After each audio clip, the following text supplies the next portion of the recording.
get all high and mighty and say it's just those darn Democrats.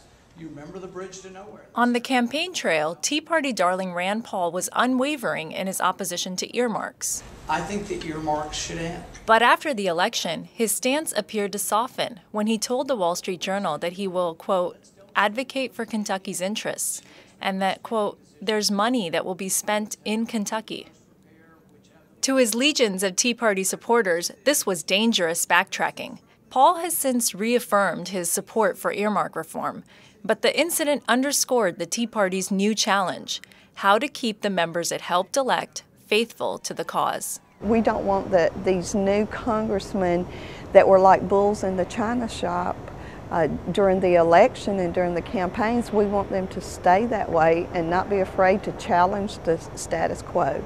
History suggests the Tea Party is in for an uphill battle. I'm reminded of the last big wave of conservative grassroots reform that occurred in the mid-1990s, when Newt Gingrich and company roared into town at the beginning of 1995 as the head of a reform movement. The people who came to reform gradually became part of the system that they had sworn to change. And so the Tea Party people have something to worry about. Tea Party leaders say they will not relent on their mission to change how Washington works.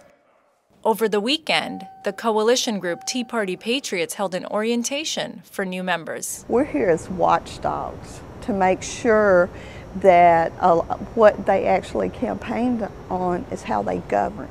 Well, they have good reason to be concerned. I mean, the establishment, Democrat, Republican, it kind of soaks people up. The Tea Party activists that are out there need to support us in our new role to do the things that we said we would do on the campaign trail, the things they want us to do, and that's governed differently than Republicans have governed before.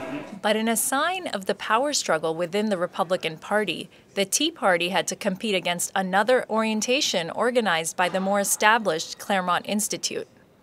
The Patriots sent out an angry email with the heading, "Don't let them steal our new members," imploring supporters to contact new members and convince them to attend the Tea Party event. The call to arms worked too well. Over the next 24 hours, Tea Party leaders sent out multiple requests asking activists to stop calling and emailing new members. The incident embarrassed Tea Party leaders, but also illustrated the movement's strength. We already, we committed to come here, so it wasn't like you have to, browbeat us. I don't think anybody likes to be browbeaten. I think the emails do prove that now the election's over, we're still active as we ever were.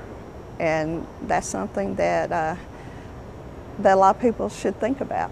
After heading off the Rand Paul earmark scare, the Tea Party scored its biggest coup to date.